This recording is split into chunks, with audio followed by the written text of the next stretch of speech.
how much better is life as Arsenal manager after this recent run of form? 4 wins and 5, lots of clean sheets. Uber's back scoring again. It is always much better. We want to continue the run. We haven't done anything. We just won a couple of games. There is still a lot of things to improve, certainly in the league table. We have to look much further. We need to be more consistent. The first half of the season is gone now, so we have another half to play, and hopefully it will be much better. Is Uber okay? I know he went down the tunnel on Monday. Is he all right? Is he going to be fit to play on Saturday? As far as I know, he's feeling very good. Okay. How strong will the squad be on Saturday? As we know, you're the cup holders compared to the match when you play them in the week. As strong as it can be. We will assess the players, who is fit to play, who is recovered. We had a few issues as well after the game. So in the next 2 days, we will see the best possible lineup to beat Southampton. We're going to be playing them twice in 3 days, which is strange, and try to keep the FA Cup run going as well. Can you just clear up how you come to the conclusion to let Socrates leave? Was that best for everyone? Yes, first of all, I want to thank him because he's such a professional and a great person to work with. It's a shame because this season we have a lot of central defenders. We're overloaded with foreign players, and I have to make a decision. It was a tough one. To be fair, he took it really, really well. He's always been really supportive and helpful. So from the bottom of my heart, I wish him the best. It's been a pleasure to work with him, and I wish him the best for him and his family in the next chapter. Can you just let us know what the latest is with Mesut? I know on Monday you said he was taking his medical. I mean, I presume that deal will go through today. Yeah, but the quarantine situation is making that final step the longest ever because they have a lot of restriction there. There are things that have to be done before announcing anything. I think everything seems going okay, but I cannot say definitely what is going to happen. So as soon as we can, don't worry that we'll mention it. You said on Monday to me that it's the necessary decision to take. How did you come to this conclusion, and how hard has it been for you? Because you was a teammate of him as well.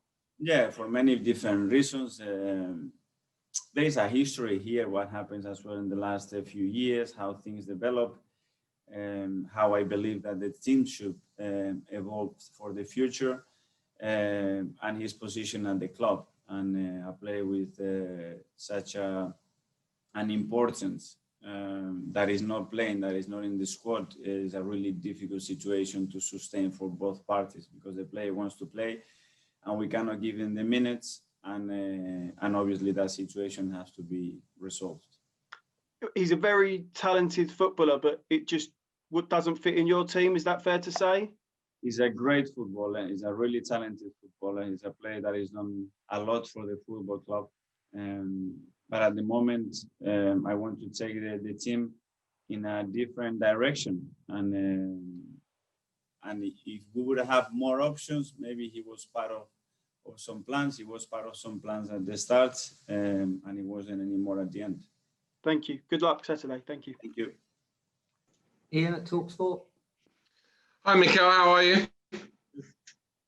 You've described Mesut there as being a great footballer, but you want to take the team in a different direction. I mean, which direction is that? Is that a trophy-winning direction, or a challenging for the title direction? Arsenal has to challenge for a trophy, and every game has to be won. That's the standards, the level, and the history related to us. So I want to do that in a way which our DNA shows, which is using as well a lot of talent, young talent as well, using players from our academy and building something different. In the last few seasons, we have so many different issues not to achieve the things that we want. And in my opinion, there were things that have to be changed. And slowly, to build something, you have to start to change some pieces, and we are on that process. You are the holders, and I just wonder, if you can tell me how much that cup win last year bought you the time you're enjoying now, because the beginning of the season you were under a little bit of pressure from outside, but do you think that cup win bought you the time you're enjoying now and therefore the success you're having now? I don't know. Yeah, when I was losing football matches, I wasn't thinking about that cup. The football and the pressure that this football club brings is win today. What you did yesterday doesn't count no more. It's about tomorrow, about the next game, about the next goal, and I just focus on that. It was great. We won 2 trophies. We in a really nice way against big teams, beating big teams, which I think it gave them more importance. But now I'm focused on what is ahead of us. That is done. Okay, we enjoyed it. Let's enjoy more in the future. Now, as you know from chatting to me every week, I extensively do my research before talking to you, and I've found out that Southampton have never beaten you in the FA Cup. You've beaten Arsenal, beaten them in the semi-final before finals, and of course last time out you won 5-0 down at St Mary's when somebody called Theo Walcott scored a hat-trick 4 years ago. You'll be facing Theo this weekend. Do you think he's still the player he was? Well, I think he looks really strong this season. That's for sure. He's played a lot of minutes. He scored against us a very typical Theo Walcott goal when he played at the Emirates. And yeah, he was a teammate of mine, a great lad, and I'm happy that he's doing well because he's going through some difficult periods with some really bad injuries as well, and he deserves that. Did you always think you would be a striker, like an out-and-out front man? He always wanted to be there. He likes to be very close to the goal, all the time threatening behind. I think he improved his finishing a lot in the last year, and his goal record improved as well a lot. Arsene used to do a lot of work with him when he was here, and he always defined him as a great timing with his movement and the arrival in the box, and it's true. And sometimes he played in there even when I was a player, and he did really well. Well, good luck this weekend, and I hope the FA Cup continues to buy you more time. Thank you. Gary at Sky. Hello, Mikel. Hello. Among the many, many things that you've said about the transfer window, I think at one point you said that the first half of it would be perhaps clearing a few away, which you've managed to do, and then maybe in the second half you could concentrate on if you needed to bring anybody in. Is that still the plan? We are on that process right now. So we've done the first part more or less, and we are focusing now in the second phase. Obviously, this market and the context makes it really difficult, but we are looking at options, and we will see what we can do. One player that the club have been linked with for quite some time is Martin Odegaard. Suggestions that you wouldn't be against bringing him in from Real Madrid on loan. What are your thoughts on him? Sorry, Gary, but I cannot comment about players that they play for different clubs. But a creative midfielder, attacking midfielder would be one of the types of players that you might be looking for if the opportunity arose. We are looking at various positions because the movement that we made in this transfer window with some players leaving the club leaves is a little bit short in certain areas. So if we can, we will do it, and if we can't, we just keep going with what we have. A player that you have got already, Emil Smith-Rowe, talk of a new deal for him. Let's go step by step. Emil is done really well. He deserves his chance. He's taking it and grabbing it with both hands in a really convincing way. So let him be. Things will come naturally. You're going to be sick and tired of St Mary's, aren't you, by Wednesday next week? You thought about staying down there, maybe having a bit of a break on the south coast, even in these difficult times? Well, the difficult times have to make that impossible because the restriction we have with spending time together in hotels and all that. So I think we'll be in and out very quickly. Just a final thought. Less than a month ago, as you alluded to in one of your earlier answers, that you were under pressure. There was never a day went by when people weren't talking about whether or not you were going to get sacked by Arsenal. When you look at what's happening at Chelsea, does it make you smile that Frank's going through exactly the same now because of a downturn in results? No, with any of my colleagues are in difficulties, I don't smile. If anything, I would like to support them. I had a lot of support. I'm pretty new here, but I have a lot of support with a lot of managers in the league. When we were going through rough times, give you some advice as well, and I think what we should do. I think we are competing with each other, but at the end we share a profession, and we know the challenges of this profession. So I wish Frank the best. Yeah, just to clarify, it was a badly put question. I meant, do you smile that the media have now found a new victim, a new person that they're perhaps talking about being sacked rather than you? No, I understand, but no, I just focus on what we have to do, in what we are doing, in what I am doing, and try to get better every day. And obviously everything is going to be linked at the end of results, not about many other things. So we need to be clear on that, and you cannot take anything for granted, because you know that this job is like that. Thank you. Mark at the Press Association. Morning, Mikel. Could I just ask a little bit about Cedric Suarez? He had a slow start with injuries, but I think he showed against Newcastle what he could do. Is he now at his best, and can he challenge Bellerin for that right back slot on a permanent basis?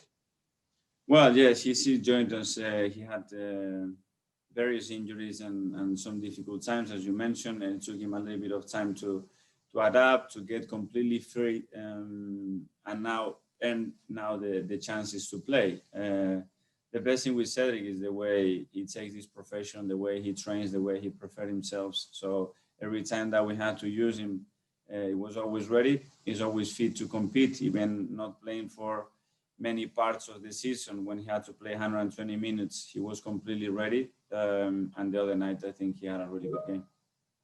When you have a player that's not in the team as much as you'd like, do you almost see more of his character from how he is in the training ground and how he is around the other players, even when he's not playing?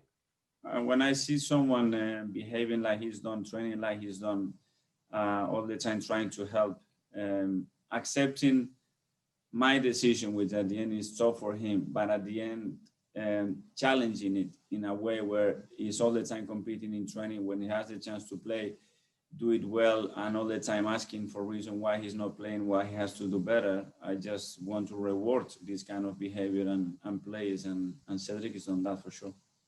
What was your answer when he asked what he needed to do better? We talked about some things about the game, and then what I said is that you have to stay fit. He came here with a knee injury, then have a nose issue, then he had another knee injury, and now he's been fit, and he's been competing, and now he got his chance. You just said to Gary there, you feel you may be short in some positions. It's one of those positions at left back, because you've obviously got Kieran, but then behind that, it's not really a natural position for players. Yeah, like with the departure of Kola, we're a little bit short with left-footed fullback at the moment. We know we can use Ainsley there, we can use Bukayo there, we can use Cedric, which is played in that position. We have some options, and natural options to Kieran. Obviously, we don't, but we can adapt. Does that mean you are looking for a left back, or you're just going to see how things go? That means that that option is open, and we'll be looking to see what is available. Thanks, Mikel. Thank you. Nick Callow. Yeah, thanks for stealing my questions there, Mark. But we can move on.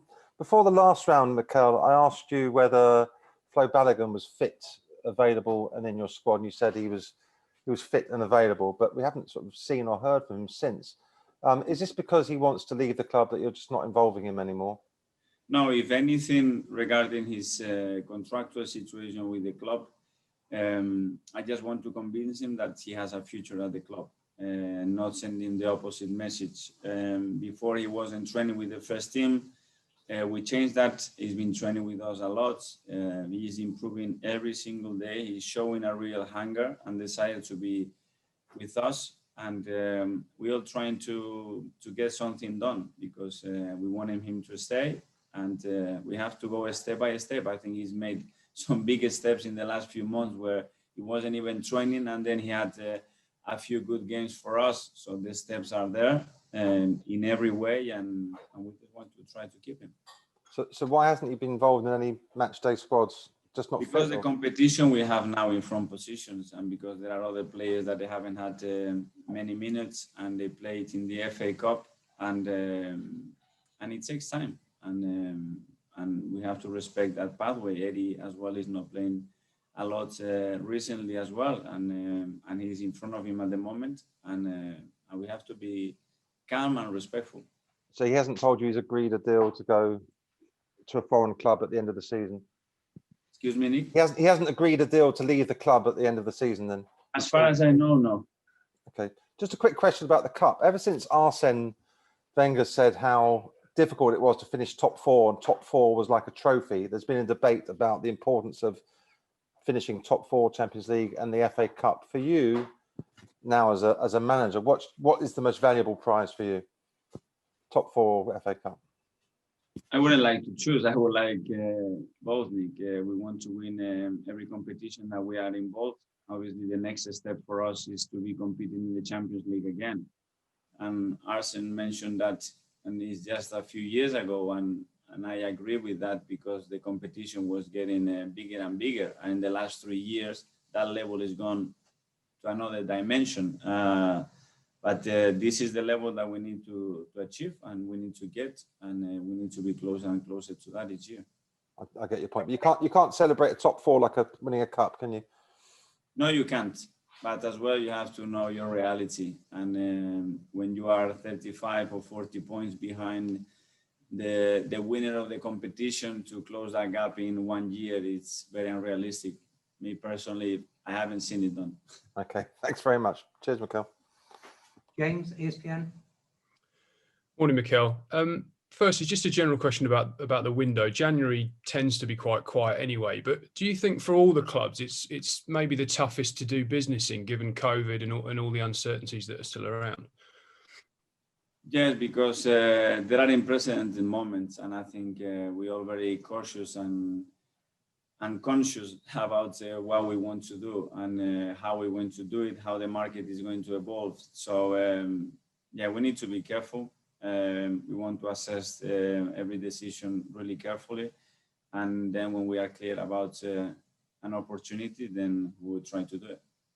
Do you think, given that, the fact that you've got Socrates, Kolasinac and Ozil all off the wage bill, Saliba out on loan playing games, do you consider this a successful window now, even if you don't get anyone else in?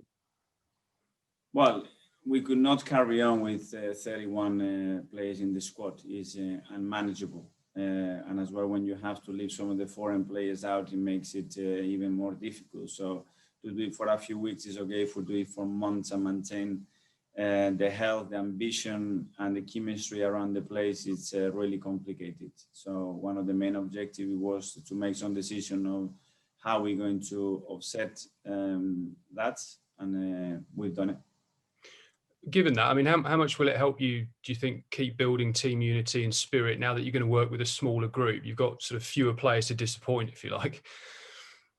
Just for me, the important thing is that everybody feels in both parts, and they have a chance. So they're all fighting for a place, but at the end, they need to feel that they have the opportunity when they perform to get the chance to play. And when you are completely out, that is out of the equation, and then it makes it really difficult to find that motivation. Is normal.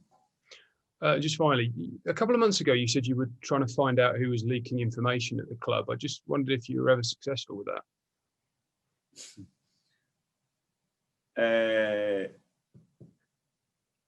I have a sort of an idea, yes. Was that related? Was that related at all to the players who went out this month? No comment on that. Thank you.